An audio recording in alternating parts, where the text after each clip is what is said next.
வீட்ல சாப்பாடு சாப்பாடையே 3 வேளையும் சாப்பிட்டாலே நான் நல்லா அச்சீவ் பண்ணலாம் சார். சாப்பிடுறது இல்லையா? இல்லையா? இல்ல சார். இல்ல. தயவு செஞ்சு என்ன சாகடிச்சிருக்கோ. ப்ளீஸ் திஸ் இஸ் எனக்கு தெரியல என்ன சொல்றதுன்னு. இந்த மாதிரிலாம் ஆள்லாம் இங்க இருக்கப்பதான் ரேஷன் கடை ஒளிங்க எல்லாம் பேசிட்டு இருக்காங்க நம்ம ஊர்ல. அவனுக்கு முட்டா பசங்களா இருக்கிறவங்க தான் நமக்கு சேஃப்டி. டிஸ்க்ளைமர்: இந்த வீடியோவில் வரும் வீடியோக்கள் மற்றும் மீம்ஸ்கள் அனைத்தும் சிரிப்பதற்கு. அதை மீறி உங்கள் மனதை புண்படுத்தி இருந்தால் உங்க வீட்டு பிள்ளையா நினைச்சு எல்லாரும் என்னை மன்னிச்சிருங்க. Welcome to Neeya Naana. அனைவருக்கும் கோபிநாத்தின் அன்பு வணக்கம். வணக்கம் சார். வணக்கம். கேமரா அங்க. வணக்கம் வணக்கம்.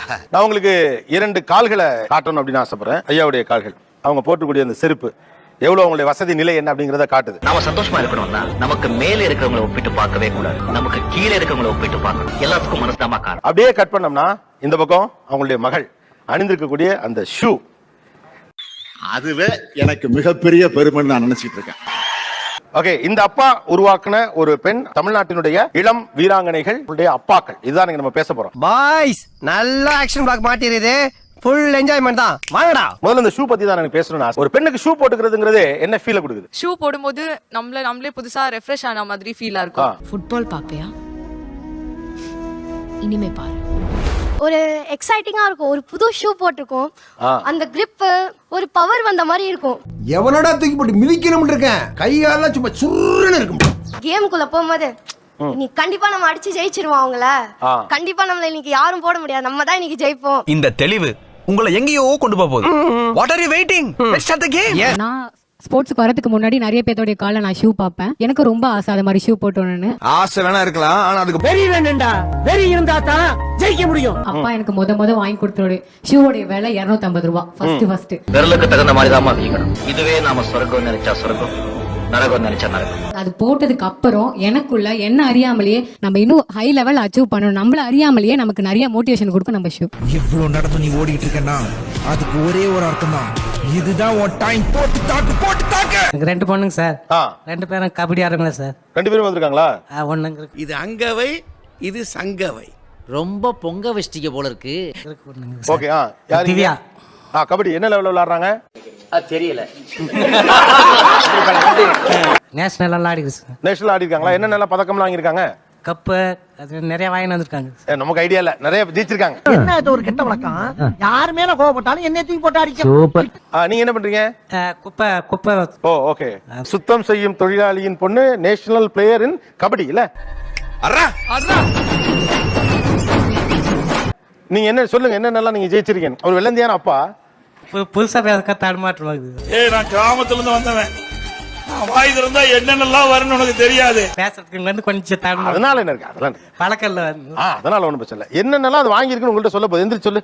ஏன் இதை உனக்கு சொல்லி ஆகணுமா? சொல்லுங்களேன். சரி சொல்லி தொலைறேன். இந்தியா லெவல் விளையாடிருக்கேன், ஸ்டேட் எல்லாம் நிறைய விளையாடிருக்கேன், டிஸ்ட்ரிக்ட் விளையாடிருக்கேன். விளையாடுற மேட்ச்ல எல்லாம் பெஸ்ட் பிளேயர் அவார்டு வாங்குவேன். கான்ஃபிடென்ட். வாழ்க்கையில இந்த கான்ஃபிடென்ட் இல்லன்னு வையேன் பிக் ப்ராப்ளம் வச்சு. எனக்கு இந்த ஒரு சின்ன பொருள் இருந்தா நான் இன்னும் கொஞ்சம் மேல வந்துருவேன். நான் வீட்ல சாப்பாடையே 3 வேளையும் சாப்பிட்டாலே நான் நல்லா அச்சீவ் பண்ணலாம் சார். என்னடா செய்யறது அப்படின்ட்டு அது ரொம்ப கஷ்டம், ரொம்ப கஷ்டம். அது சாப்பிடுறது இல்லையா? சாப்பிடுறது இல்லையா? இல்லையா?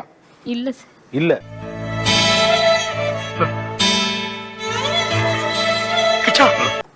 அதனாலயே 3 டைம் நேஷனல்ஸ் கேம்ப் அட்டெண்ட் பண்ணி வீட்டுக்கு வந்துட்டேன் சார். இப்ப அழுது அவ இல்ல, நான் ஏன் அவ கதையை கேட்டு என்னால தாங்க முடியல. அப்பாவால வேலை செய்ய முடியாது சார், அம்மா தான் சார் எல்லாமே. நீங்க என்ன விளையாடுறீங்கம்மா? கபடி சார். கபடி. சோ நிறைய எனர்ஜி வேணும்ல? ஆமாங்க சார். நீ என்ன சாப்பிடுகிறாய் சூடாக? பருத்தி பால் சாப்பிடுகிறாயா? வேண்டாம் அண்ணா. சரியான சாப்பாடு வீட்ல ரெகுலராவே கிடைக்க மாட்டேங்குது. ஆமாங்க சார். ஓ ஓகே. அதனால இப்ப ஏதோ நேஷனல் மிஸ் ஆயிடுச்சா? என்னாச்சு? எல்லாத்தையும் உனக்கு சொல்லணும், மீசியை வச்சுதான் கேட்டுக்கிட்டே இருக்காயா கேள்வி. வெயிட் இல்லாதால வேணாம், கேம் எல்லாம் இருக்குமா, நல்லா விளையாடுற, எல்லாமே உனக்கு இருக்கு, ஆனா வெயிட் தான் இல்ல அப்படின்னு சொல்லுவாங்க. இது ரொம்ப கேவலப்படுத்திட்டீங்க சார். என் வாழ்க்கையில இது வரைக்கும் யாரும் என்ன இந்த அளவுக்கு அவமானப்படுத்தினது இல்ல. சாப்பிடாம என்னைக்காவது மேட்ச்க்குலாம் போயிருக்கீங்களா? நிறைய நாள் போயிருக்கு. நிறைய நாள் போயிருக்கீங்க. சாப்பிடாம பிராக்டிஸ் போயிருக்கீங்க? போயிருக்கு சார். மேட்சஸ்க்கும் போயிருக்கீங்க? ஏன் திவசம் எதுவும் நடத்த போறியா? என்ன கோபம்? டீடைல் கேட்ட குட்டமா இல்ல டீடைல் கேட்ட குட்டமானே? நீங்க என்ன லெவல் ஆடுறீங்கம்மா? ஒரு நேஷனல்ஸ் விளையாடிக்கிறேன் சார், யுனிவர்சிட்டில இருக்கேன், ஸ்டேட் விளையாடிக்கிறேன் சார். ஸ்டேட் ஐ மீன் நேஷனல் பிளேயர் ஆக்சுவலி. ஆனா என்ன பிரயோஜனம்? 10 பைசா கூட பிரயோஜனம் இல்ல. ஒரு தடவை நேஷனல் ஆடி இருக்கீங்க, ஸ்டேட் ஆடி இருக்கீங்க, யுனிவர்சிட்டி விளையாடிட்டு இருக்கீங்க. விளையாடி 3 டைம் நேஷனல்ஸ் போய் கேம்ப் அட்டெண்ட் பண்ணி வீட்டுக்கு வந்துட்டேன் சார். அதுக்கான சாப்பாடு இல்லாதனால? ஆமாங்க சார். பாவம், யாருக்குமே இந்த நிலைமை வரக்கூடாது. அந்த தெய்வான பொண்ணுக்கு வந்துருச்சு. எவ்வளவு வெயிட் இருக்கணும் ஆக்சுவலா? சீனியர்னா 70. நீங்க எந்த கேட்டகரி? இப்போ சீனியர் சார். இப்போ என்ன வெயிட் நீங்க? 44 சார். என் உடம்ப பார்த்தாலே உங்களுக்கு தெரியும். பார்த்தாலே தெரிகிறது. தெரிகிறதா? ஒரு நேஷனல் பிளேயர் 44 கிலோ தான் இருக்கீங்கல்ல, 3 வேளை சாப்பாடு சிரமமா இருக்கு. பசின்னு யார் வந்தாலும் பல கோடி ரூபாய் செலவு பண்ணுவான் அந்த பாலையா. 10 நாள் வச்சுக்கோ, உலக வங்கியிலே கடை வாங்குறான். வெயிட் இருந்தாலே 3 வேளை சாப்பாடு இருந்தாலே வெயிட் மேனேஜ் பண்றோம் சார். அதுக்கப்புறம் என் கோலை நான் கண்டிப்பா அச்சீவ் பண்ணுவேன் சார். நீ ஜெயிச்சா உன்ன மாதிரி மொட்டைக்கு கிடைக்கிற அத்தனை பொண்ணுங்களும் ஜெயிச்ச மாதிரி வெளியவா. இந்த மாதிரிலாம் ஆள்லாம் இங்க இருக்கப்பதான் ரேஷன் கடை ஒளிங்க எல்லாம் பேசிட்டு இருக்கானுங்க நம்ம ஊர்ல. நல்ல வேலை என் பிள்ளை எல்லாம் பாரின்ல படிக்குது. எமோஷனல் ஆகாதீங்க. இல்ல ஏதோ ஒரு சோர்ஸ்ல ஏதோ ஒன்று வர்றத கூட திஸ் இஸ் எனக்கு தெரியல என்ன சொல்றதுன்னு. சக்கரை கம்மியா ஒரு டீ சொல்லு. இவ்வளவு நேரம் சந்தோஷமா சிரிச்சு பேசிட்டு இருந்த என்ன பார்த்தோன்னா சோக மியூசிக் வாசிக்கிறியா? நீங்க எந்த ஊர்மா? வெள்ளூர். வெள்ளூர்ல ஏரிகுத்தின்ற வில்லேஜ் சார். 3 வேளை உணவுக்கே பிரச்சனையா இருக்கு, கஷ்டமா இருக்குன்னு சொல்றீங்க. எந்த எண்ணம் உங்களை தொடர்ந்து விளையாட வைக்குதுன்னு கேக்குறேன். இதுக்கு வேற வழக்கம் கேட்கிறான். ஐயோ அந்த எண்ணம் தான் சார். எதுவுமே இல்ல நமக்குன்னு யாரும் இல்ல ஹெல்ப் பண்றதுக்கு, விளையாடியாச்சு வின் பண்ணலாம் அப்படின்ற எண்ணம். நாம செம்மையா வாழ்ந்து காட்டுறது தான் நம்ம வாழவே கூடாதுன்னு நினைக்கிறவங்களுக்கு நாம கொடுக்குற பெரிய தண்டனை. கபடி விளையாடுனதால தான் சார் இப்போ ஃப்ரீயா படிச்சிட்டு. விளையாட்டு படிப்பை தந்துருச்சு, ஆனா விளையாடுறதுக்கான சக்தியை உணவு தரல. இல்ல நீ அவனோட எதிர்த்து ஜெயிக்கணும்னு நினைச்சீன்னா படி, நல்லா படிச்சு ஒரு அதிகாரத்துல போய் உட்காரு. வேற எனக்கு இந்த ஒரு சின்ன பொருள் இருந்தா நான் இன்னும் கொஞ்சம் மேல வந்துருவேன். மேரேஜ் ஆகாம இருந்திருந்தா கண்டிப்பா என்னால வந்து இந்தியா அட்டன் பண்ணிருக்க முடியும் சார். உங்க அப்பா தான் உனக்கு நீ ரொம்ப பிடிச்சிருக்குன்னு சொன்னாரு. எங்க அப்பா 1000 சொல்லுவாயா?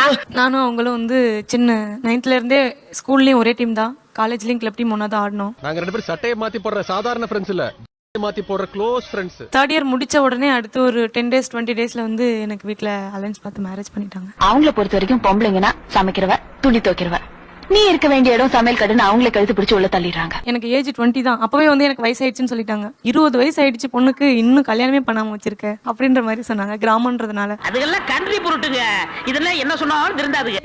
இப்ப நிறைய பொண்ணுங்க வந்து இந்த மாதிரி நினைப்பாங்க சார், நம்ம இவங்கள மாதிரி நம்ம ஆடணும், இவங்கள மாதிரி இந்தியா லெவல் போகணும், இந்தியாக்காக ஆடணும், மெடல் பண்ணணும். ஒரு விஷயம் வேணும்னா ஆசைப்பட்டா மட்டும் பத்தாது, ஆட்டம் பிடிக்க தெரியணும். ஆனா அவங்க ஃபேமிலி சுச்சுவேஷன் வேற வழி இல்லாம அவங்கள அது போற அந்த லெவல் போறதுக்கு முன்னாடி வந்து மேரேஜ் பண்ணிடுறாங்க பொண்ணுங்களை. இந்த நாட்டு பெண்களுக்கே தான் தலையெழுத்து, அடிமைத்தனம். கழுத்துல தாலி ஏறுறது புருஷனுக்கு அடிமை, அதுக்கப்புறம் வாழ்நாள் பூரா பெத்து போட்டதுங்களுக்கு அடிமை. இப்போ எனக்கு வயசே வந்து 24 தான். ஆனா எனக்கு 20லயே வந்து மேரேஜ் ஆயிடுச்சு. அப்படி ஆகாம இருந்திருந்தா கண்டிப்பா நான் இந்தியா ஆடி இருப்பேன் சார். என்னப்பா செய்யறது, விதி விளையாடுச்சுப்பா. நாயே, நீ விளையாண்டு போட்டு விதி மேலேண்டா பழி போடுற, உன்னை அப்படியே குத்துறா. ஓ 20 வயசுல திருமணம் ஆயிடுச்சு. ஆமாங்க சார். திருமணம் ஆனா என்ன, அதுக்கப்புறம் ஸ்போர்ட்ஸ் கண்டினியூ பண்ண வேண்டியதானே, அதுல என்ன தடை இருக்குன்னு கேக்குறேன். இந்த பன்னீரோட போராடுறதுக்கு எனக்கு நேரம் சரியா இருக்கு, அதனால பிளைனாவே இருந்துட்டேன். இந்த பாரு, இந்த பழசு எல்லாம் கிண்டி கிண்டி கேட்டா எனக்கு பிடிக்காது. இப்போ மாமியார் இருக்காங்க, ஹஸ்பண்ட் இருக்காங்க, வேண்டாம் வெளியில போய் விளையாட வேண்டாம் அப்படின்ற ஒரு அவங்களே சொல்லிடுறாங்க சார். அப்ப அவங்கள மீறி நம்மளால இது பண்ண முடியல. கடைசி வரைக்கும் சோத்துக்கும் துணிக்கும் நம்ம கிட்டயே கையேந்தி நிக்கணும், அப்பதான் பயம் இருக்கும். ஏன் சீக்கிரம் கல்யாணம் பண்ணி வச்சிட்டீங்க? அது நான் என்னுடைய விருப்பம் கிடையாது, அவங்க அம்மாவுடைய விருப்பம் தான். சாரி. ஓகே. அப்ப பேசி கொண்டு இல்லப்பா 20 வயசு தான் ஆகுது, அப்புறம் டீம்ல விளையாடிட்டு இருக்கு, இந்தியா டீமுக்கு போட்டு ஒரு 2 வருஷம் கழிச்சு கல்யாணம் பண்ணலாம்னு பேசி இருந்திருக்கலாமே. என்ன நான் எல்லாம் கூப்பிட்டா வரமாட்டேன், நீ புருஷன் தானே, ஏதோ ஒப்புக்கு புருஷன். எது ஒப்புக்கா? எங்க வீட்டுக்காராம வயசாகி போச்சு, இதுக்கு மேல என் பொண்ணு எப்படி வச்சோம்னா சண்டை ஆகுது, வீட்டுல தகராறு ஆகுது. உலக்கைய குண்டி நெஞ்சில் அடிச்சாலும் பரவாயில்லடா. ஐயோ அதை வாயால சொல்ல முடியல, எங்கெங்கேயே விட்டு அடிக்கிறாளே. சரி அப்படின்னா உங்க இஷ்டம். என்ன கேக்குறே, பணம் கொடுக்க, நான் கல்யாணத்துக்கு வரமாட்டேன்னு சொல்லிட்டீங்க. அப்படி ஒண்ணும் வற்புறுத்தி சமாதானப்படுத்தி இவர் வந்து கிழிக்க வேணாம். ஓ அந்த அளவுக்கு போயிட்டு பாத்தீங்க. ஆமா, ஏதோ பண்ணி பார்த்தா இவன் பணம் செலவு பண்றதுக்கு பயப்படுறான் அப்படின்னு நினைப்ப. படக்குன்னு அங்கிட்டு திருப்பி விட்டாங்களா? திருப்பிட்டாங்க. என்ன பண்றதுனே புரியல. ஒன்னும் அவங்கள சாகடிக்கணும், இல்ல நாம சுத்தணும். பணம் எவ்வளவு வேணுமா வாங்கி என்ன கூப்பிடாத கல்யாணத்துக்கு. டிவில இந்தியா மேட்ச பாக்கும்போதுலாம் ஃபீல் பண்ணுவேன், நம்ம ஆடி இருக்கலாமே, மிஸ் பண்ணிட்டோமே அப்படின்னு சொல்லிட்டு. நினைச்சு பார்க்கணும், வாழ்க்கையில் நடக்க முடியாத விஷயமெல்லாம் நடந்துருமோன்னு ஒரு தான் நினைச்சு பார்க்கணும். நீங்க இவங்கள்ட்ட கொடுங்க. நான் உங்களுக்கு திருமணம் ஆச்சா? இல்ல சார். இல்ல எப்படி அதுல தப்பிச்சிட்டீங்க? ஏற்கனவே 2-3 வாட்டி தற்கொலை முயற்சிலாம் பண்ணிருக்கான். அவ சொல்றா ஃபீல் பண்றா, நான் இந்தியா போகல அப்படின்னு சொல்லி ஃபீல் பண்றா. இப்ப நான் ஃபீல் பண்றேன், நான் ஏன் போனேன்னு நான் ஃபீல் பண்றேன். எந்த பயனும் இல்ல. சார் எங்க வீட்ல வந்து நாங்க ரொம்ப எப்படி சொல்றதுன்னா புவரான ஃபேமிலி தான். எங்க அப்பா வந்து பால் வியாபாரம் பண்றாரு. அந்த வறுமையிலுமே எங்க அப்பா என்ன படிக்க வச்சாரு. நீங்க படிங்கறீங்க, அவன் கபடின்னு சொல்லி திரியறான். நான் வந்து நார்மல் கபடி ப்ளே பண்ணுவேன், நான் பீச் கபடி ப்ளே பண்ணுவேன். நான் பீச் கபடில வந்து ஏசியன் லெவல்ல கோல்டு மெடலிஸ்ட் ஒன்னு, இன்டர்நேஷனல் கோல்டு மெடலிஸ்ட் ஒன்னு. அப்புறம் தான் எனக்கு தெரிஞ்சதுங்க, 10 பைசா கூட பிரயோஜனம் இல்ல. 2 கோல்டு மெடல் வாங்கிட்டு வந்தேன். ஆனா வாங்கிட்டு வந்து எனக்கு எந்த ஒரு பெனிஃபிட்டுமே கிடைக்கல இதுல. சும்மா பேர் மட்டும் கிடைக்குது, அந்தோனி மால் கபடி பிளேயர். பேர் மட்டும் வச்சு இது ஒண்ணும் பண்ண முடியாதுங்க சார். அன்னைக்கு 2 மாடு வாங்கி விட்டு மேய்க்க ஆரம்பிச்சேன். அந்த 2 மாடு 20 மாடு ஆச்சு. இன்னைக்கு 300 மாட்டுக்கு நான் அதிபதி. ஏதாவது ஃபர்ஸ்ட் நான் போயிட்டு வந்தப்போ கவர்மெண்ட்ல இருந்து எங்க வீடு வந்து சாதாரண ஒரு கூரை வீடு தான் சார். ஆனா அப்ப சொன்னாங்க நேரா போட்டோக்காரனை கூட்டிக்குவாங்க. மம்டிய கையில வச்சு ஒருத்தன் போட்டோ எடுப்பான், சாக்கடையில பிறண்டுகிட்டு ஒருத்தன் போட்டோ எடுப்பான், பத்திரிக்காரனை விட்டு எழுத சொல்லுவான், செல்வத்திலே புரண்ட சீமான் இன்று சேரியிலே பிறழுகிறார், உனக்கு வீடு கட்டி தருவோம், கவர்மெண்ட் ஜாப் கிடைக்கும். சோ அந்த மாதிரி சம்திங் சொன்னாங்க. அது 1 மாசத்துக்கு அப்புறம் வந்து அதை வந்து அவங்க கேர் பண்ணிக்கவே இல்ல. லேசா புழுங்கினாவே கண்டுபிடிச்சிடறாங்கல்ல. அது சரி, அவங்க நம்ம வாயை பார்த்து வருஷக்கணக்கா பழகிட்டாங்கல்ல, கண்டுபிடிக்கத்தானே செய்வாங்க. பெருமைக்காக அந்த வீடியோல சொல்லணும். சோ அந்த மாதிரி நினைக்கல. இப்ப கூட மழை பெஞ்சா கூட எங்க வீட்டுல தண்ணி வரும். மழை முடிஞ்சதுக்கு அப்புறம் தான் நாங்க அதை கிளீன் பண்ணிட்டு எங்க வீட்டுல தாங்க தூங்குவோம். எல்லாரும் உன்ன மாதிரி தான். சொந்த பந்தம்லாம் சும்மா பாதியிலே விட்டுட்டு ஓடிடுவாங்க. அவங்கவுங்க வாழ்க்கைய அவங்கவுங்க தான் வாழணும். சோ ஒரு வேலைக்கு போனா என்னோட லைஃப் நான் பாத்துக்கலாம், என் ஃபேமிலியை பாத்துக்க முடியும். ஜெயிச்சவங்களுக்கு அதான், அந்த பயணத்தை தொடர முடியாதவங்களுக்கு அதான் இல்ல. ஒத்துக்கிட மனசு இல்லனாலும் அதான் நேசம். யுனிவர்சிட்டி லெவல்ல 6 மெடல் 6 வச்சிருக்கேன் சார். அப்புறம் ஸ்டேட் லெவல்ல எத்தனை மெடல்? State level sir. இது நேஷனல் லெவல்ல 3 வச்சிருக்கேன் சார். 3 மெடல். அப்புறம் பல இருக்குதே, எதை சொல்றது? இந்தியா லெவல்ல ஃபார்ம் 1 வந்து 2 வச்சிருக்கேன் சார். ஓகே, இந்தியா லெவல்ல 2 மெடல். இவ்வளவு மெடல் அந்த கூரை வீட்ல தான் இருக்கு. Yes sir. கேக்குறது கொஞ்சம் கசப்பா இருந்தாலும் இதுதான் உண்மை. அது வைக்கிறது கூட எங்க வீட்ல ஃபர்ஸ்ட் இடம் இல்லைங்க சார். அவ்வளவு ப்ராப்ளம் இருக்கு சார். ஆனா நீங்க நேஷனல் பிளேயர். நான் இன்டர்நேஷனல் பிளேயர் சார். கேடா இது தமிழனுக்கு எப்பவும் அடிமையா தான் இருக்கணுமா? அவங்க முன்னுக்கு வரவே கூடாதா? இல்ல, ஒரு பக்கம் பெண்கள் ஸ்போர்ட்ஸ்க்கு வரணும்னு சொல்றோம், அதுக்கு அதை செய்யணுங்கிறோம், இது செய்யணுங்கிறோம். வந்தா ஜெயிச்சா ஒண்ணுமே இல்ல. ஏண்டா இந்த ஊரு இன்னமுமா நம்மள நம்பிக்கிட்டு இருக்கு? அது அவனுக்கு வீதி. நான் இப்ப ஏசியன் போயிட்டு வந்தப்போ எனக்கு 5 lakhs அமௌண்ட் கொடுத்தாங்க சார். கவர்மெண்ட்ல கொடுத்தாங்க. ஆனா ஏசியன் கேம் போயிட்டு வந்தப்போ மட்டும் கொடுத்தாங்க. பணத்தை வச்சு நான் எதுவும் பண்ண போறது கிடையாது இல்லைங்க நீங்க உங்க காசு செத்தா கூட அருணாகுடி அத்து விட்டுட்டு தான் உள்ளத்தி கொண்டு போய் போதைக்கிறா சார். எனக்கு வந்து ஒரு நல்ல ஜாப் ஒரு இன்டர்நேஷனல் பிளேயர் தன்னுடைய மெடலை தன் கூரை வீட்டில் வைத்திருக்கிறார். இந்த தேசத்து நியாயம் எங்கேயாவது ஓரத்துல கால் இன்ச்சு பாக்கி இருந்தாகணும். அதை தோண்டி எடுக்கிறேன். முயற்சி பண்ணி பாருங்க. ஆக்சுவலா ஸ்போர்ட்ஸ்ங்கிறதுமே ஒரு பெரிய டெடிகேஷன். படிக்கிறதுக்கு தான் பெரிய டெடிகேஷன் ஒரு பக்கம் சொல்லிட்டு இருக்காங்க. படிக்க என்னங்க பிரயோஜனம்? என்ன அப்படி சொல்றீங்க? உத்தியோகத்துக்கு போலாமல்ல? இப்ப என்ன பிச்சையா எடுத்துக்கிட்டு இருக்கிறேன். இப்பவே சந்தோஷமா தாங்க இருக்கிறேன். ஆனா ஸ்போர்ட்ஸ்க்கு அது நிறைய விலை கேட்கும். அதுக்கு நீங்க கொடுக்கிற விலை என்ன? எல்லாரும் ஸ்போர்ட்ஸ்க்காக தான் படிப்பு விடுவாங்க. நான் படிப்புக்காக ஸ்போர்ட்ஸை விட்டுட்டேன் 2 இயர்ஸா. என்னமோ தெரியல, இந்த புக் எக்ஸாம் இதெல்லாம் கேட்டாலே சாவு மணி அடிக்கிற மாதிரி இருக்கு. படிப்புக்காக ஸ்போர்ட்ஸை விட்டுட்டீங்களா? யா. இது என்ன கைத்தட்டாங்க? ஓ, உங்க அப்பாவா? ஆமா. ஓ, படிப்புக்காக ஸ்போர்ட்ஸ் விட்டதுல உங்களுக்கு மகிழ்ச்சியா? பொம்பளைங்கன்னா புள்ளைய பெத்தமா, அதுக்கு பால் கொடுத்தமா, புடவையை துவைச்சமா, சமைச்சமா இருக்கணும். இந்த கேம் வச்சுக்கிட்டு நம்ம எதுவுமே சாதிக்க முடியாது. இந்த மெடல் வாங்கலாம், இது வச்சுக்கிட்டு வெறும் ஒரு பொம்மையாம தான் பாத்துக்கணும். மொத்தமா ஒரே வார்த்தையில சொல்லணும்னா சுத்த வேஸ்ட். உங்களுக்கு அது மகிழ்ச்சியா வருத்தமா? கவலை இருந்துச்சு. ஆனா நான் இப்ப 1 year டிராப் பண்ணி நீட்காக ப்ரிப்பேர் பண்ணிட்டு இருக்கேன். நீட் எக்ஸாம்ல MBBSக்கு ப்ரிப்பேர் பண்ணிட்டு இருக்கேன். எல்லாம் அந்த கர்மம் பிடிச்சி டிகிரி வாங்கிட்டேன்னு வச்சுக்க, இந்த வீட்டை விட்டா வெளில போயிடுவேன். ஒரு 10,000 ரூபாய் சம்பளத்துல வேலை கிடைக்காது. பட் இனிமே ஸ்போர்ட்ஸ் பண்ண முடியாது. அப்படி இல்ல, அவங்க விஷயம் எனக்கு முக்கியம் தான். இது வரைக்கும் வந்து நான் கேட்டதெல்லாம் அவங்க பண்ணி கொடுத்திருக்காங்கல்ல. அட சும்மா இருங்க மேடம். படிப்பு 2வது, ஒழுக்கம் தான் ஃபர்ஸ்ட். கெட்ட வார்த்தை அப்படி பேசுறாங்க, அத்தனையும் புது புது வார்த்தைங்க. பட் உங்க பொண்ணு பேசுனதுல நான் சில விஷயம் புரிஞ்சுக்கிட்டேன். அது உங்களுக்கு புரியுதா? புரிஞ்சுச்சுன்னு சொன்னா வேற ஏதாவது கேள்வி கேட்பீங்களா? நோ, அப்ப புரிஞ்சுது. ஆனா இந்த கேம் வந்து ரீச் ஆக மாட்டேங்குது. காரணம் என்னன்னா நம்மளுடைய அரசாங்கம், நம்ம நாட்டுடைய நிலவரம். நல்லா கதை சொல்றியா? நீ சொல்ற கதையை வச்சு 2000 கொஞ்சம் சோறு ஒண்ணு தப்பா நினைக்க வேண்டாம். அதாவது நமக்கு தேவைகள் இருக்குங்கிறது இருக்கு. படிப்பு எப்படி வேலையோடு தொடர்புடைய நினைக்கிறோமோ அது மாதிரி விளையாட்டை வேலையோடு தொடர்புடைய பேஷன் போயிடும். எனக்கு இதெல்லாம் ஒண்ணும் தெரியாது சார். எது தெரிஞ்சாலும் தெரியலனாலும் பணம் சம்பாதிக்க முதல்ல தெரிஞ்சுக்கோ. ஏன்னா இன்னைக்கு நாடு வந்து பணத்துல தானே சார் போயிட்டு இருக்கு. அப்ப கேள்வி கேட்காதீங்க யாரையும். அப்படிங்களா? ரொம்ப ரொம்ப சாரி சார். அப்படிதான் பேசுவேன், அப்படிதான் பேசுவேன். எப்ப எப்படி ஒரு படிப்பு காசு தரனா போய் அந்த படிப்பு பின்னாலே ஓடுறோமோ அதே மாதிரி இந்த ஸ்போர்ட் வந்து நமக்கு எதிர்காலத்துல பாதுகாப்பு தரும். அப்படி ஜெயிக்கவே முடியாது. ஆனா ஜெயிச்சவன் சொன்னா கேக்கும். நீ எது பேசுறதா இருந்தாலும் ஜெயிச்சுட்டு பேசு. நீங்க கிரிக்கெட்டை ஒரு பக்கம் எவ்வளவு விமர்சிச்சாலும் அதனால அவ்வளவு பெரிய பேஷன் இருக்கு. இந்த கிரிக்கெட் இவ்வளவு தூரம் வர்றதுக்கு முன்னால கூட வீட்டுக்குள்ள வெயில்ல கிரிக்கெட் ஆடிட்டே தான் இருந்தான். ஒரு 2 ரன்னாவது ஆடுறா, உனக்கு ஆடவும் தெரியல. சரி பேசாம உட்கார்றானா கேட்கவும் மாட்டேங்கிற. என்ன அவனுக்கு என்ன ரீசன் இருந்துச்சாங்க? ஒண்ணுமே கிடையாது. சும்மா தான் விளையாடிட்டு இருந்தாங்க. பேஷன் தான். அந்த பேஷன் தான் கிரிக்கெட் எனக்கு பெரிய பிசினஸா மாத்தி விட்டுச்சு. அது வேற விஷயம். அப்போ நீ என்ன நினைக்கிறேன்? உழைச்சி எங்களை சாப்பிட சொல்றியா? உழைச்சி அவன் ஏதாவது பணம் சேர்க்க முடியுமா? அப்ப பிள்ளைங்க பேஷனா இருந்தா விட்டுருங்க. நீங்க அது மேல கமர்ஷியல் வேல்யூ ஆட் பண்ணாதீங்கன்னு சொல்ல வரேன். அவ்வளவுதான். நீங்க சிரிக்கிறதுக்காக சொல்ல சின்ன பையன் மக்களே, சிந்திங்க. மத்தபடி எனக்கு இல்ல. வேற என்ன பலி கொடுக்கிறீர்கள்? சார் அழகு சார். ஸ்போர்ட்ஸ் பண்ணால ஷோல்டர் எல்லாம் ப்ராட் ஆகும். ஸ்லீவ்லெஸ் ட்ரெஸ் போட முடியாது. அதெல்லாம் புதுமை பெண் பைத்தியக்காரத்தனமா பாரதி கனவு கண்டு வச்சுட்டு போயிட்டான். ஆனா நீங்க எல்லாம் உருப்பட போறது இல்ல. என்னோட முடி பாத்தீங்கன்னா இது வரைக்கும் இருக்கும். என் பாக்ஸிங் கோஸ்மே என் முடிய நான் கட் பண்ணேன். தியாகம் தான் உன்னை உயர்த்தும். போ போ. நீங்க போய் கட் பண்றப்ப அந்த கத்திரிக்கோலை வச்சு அப்படி அவங்க வெட்டினப்ப அந்த டைம் எப்படி இருந்துச்சு?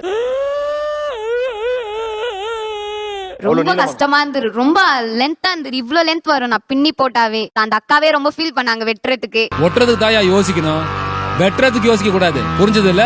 அவங்களே இன்னமா இவ்ளோ முடியா வெட்டுறியே அப்படின்ட்டு. எனக்கே அவங்க கேட்கும்போது வெட்டுறவங்களே அப்படி கேக்குறாங்க, இப்ப வெட்டுற நான் எப்படி ஃபீல் பண்ணிருப்பேன் நீங்களே பாத்துக்கோங்க. அப்ப நான் பட்ட வேதனை இருக்கே, அந்த வேதனை. பட் இன்னும் கூட நீங்க கொஞ்சம் பாய்க்கெட்லாம் பண்ணணும்னு சொன்னா என்ன பண்ணுவீங்க? இப்பெல்லாம் இருக்கக்கூடாதுமா, இவ்வளவு நீளம் இருக்கக்கூடாது, கொஞ்சம் கிராப் பண்ணிக்கணும் அப்படின்னு சொல்லி பாக்ஸிங் கோசம் பண்ணிப்பீங்க. பறவையோட குணமே பறக்கிறதாண்டா, அதை பறக்க விடு, வாழ்வா சாவாங்கிறத அது முடிவு பண்ணிட்டோம். எனக்கு மேட்ச்ல வந்து பல்லு உடைஞ்சிருச்சு. பொண்ணுங்களுக்கு அழகே வந்து பல்லுன்னு சொல்லுவாங்க, சிரிக்கும் போது அழகா இருக்கணும் அப்படின்வாங்க. நெடுவாலி சிரிப்புள்ள உடும்பு மாதிரி புடிவாத பிடிக்காதுல. இதுக்காகவே எங்க வீட்ல என்ன திட்டுறாங்க, விளாட வேண்டாம் போகாத இனிமே விட்டுரு அப்படின்னு சொல்றாங்க. அதான் உன் வகையறாவில வதவதன்னு 7-8 பேர் இருக்காங்க கூட பிறந்தவங்க. அதுல அந்த மிலிட்டரிக்காரனை கட்டி கொடு, இவளை அடிச்சு நிமித்துறதுக்கு அவன் தான் லாயக்கு. அனைவருக்கும் கோபிநாத் நெஞ்சார்ந்த நன்றிகள். மீண்டும் இன்னொரு சந்தர்ப்பத்தில் பேசலாம். நன்றி, வணக்கம். அப்பா எம்மகிட்ட முடிஞ்சுப்பா. எங்கிட்டு வரா எங்கிட்டு போறான்னு தெரியல. அந்த சப்ஸ்கிரைப் எனக்கு இந்த திறமை ஒவ்வொரு திறமையும் இருக்கு. பலவிதமா திறமை பண்றாங்க. எல்லாரும் எல்லா சொல்லியும் பார்க்கணும். சின்ன சேனல் எதா இருந்தாலும் அது கொஞ்சம் ஆதரவு கொடுங்க. உங்க பொண்ணான கையை வந்து அந்த பெல்ல தட்டிடுங்க. அவங்களுக்கு சப்ஸ்கிரைபர் 5-10 ஏறுனா அவங்க மனசு சந்தோஷப்படும். அவங்க வீடியோவும் பாருங்க. நான் என்ன சொல்றேன்னா, இந்த வீடியோ உங்களுக்கு பிடிச்சிருந்துச்சுன்னா லைக் பண்ணுங்க, பிடிக்கலன்னா தயங்காம டிஸ்லைக் பண்ணுங்க. அடுத்து ஒரு அமேசிங் நீயான கண்டென்ட்ல மீட் பண்ணலாம். பாய் பாய்.